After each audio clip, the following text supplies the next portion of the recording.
Islamic State recently released a video seeming to threaten New York and other American cities with terror attacks similar to what happened in Paris.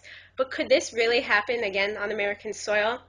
To gain some insight into the situation is Dr. Eli Carmon, who is a senior researcher at the International Institute for Counterterrorism at the IDC in Herzliya. Dr. Carmon, thank you so much for joining me today. Hello.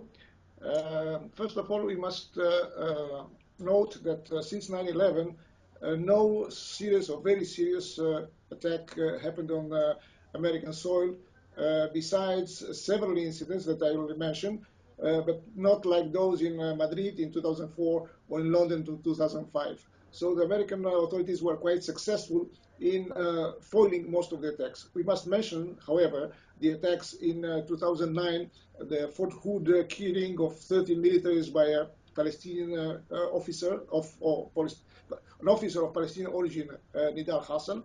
Then the attempt of attack in Times Square with a car bomb, and the 2013 attack at the Boston Marathon, where several people were killed.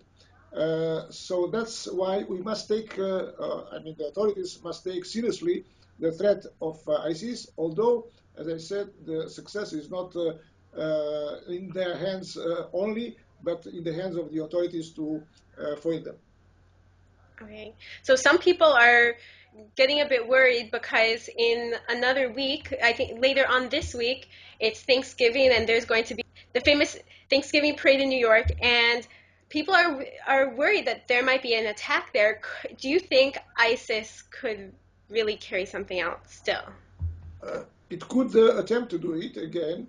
We don't know, and practically for the moment nobody knows if they have really sleeping cells in the United States, or if somebody will come in the next days or weeks.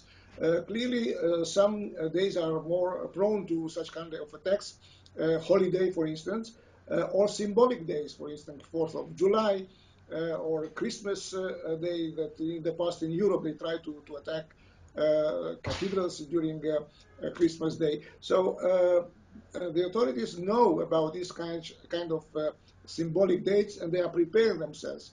I don't think that the American public should be panicked by such an information, because there is also a lot of propaganda, disinformation by ISIS, using the YouTube, using Twitter, and they try to influence the morale and the psychological behavior of the population by staging, by threatening in such a way. Okay, so do you think authorities are taking the right security steps overall? I'm sure that the United States law enforcement and security agencies take these steps. And for the moment, in my opinion, the most dangerous individuals are those which are considered to be lone wolves or small cells, which are already living in the United States. They must be monitored if they are known by the authorities as potential terrorists.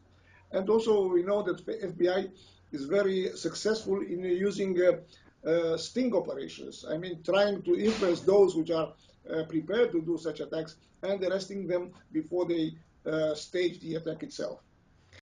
Okay, well, Dr. Carmon, thank you so much for your insight. Thank you for having me on Mhm. Jerusalem Post.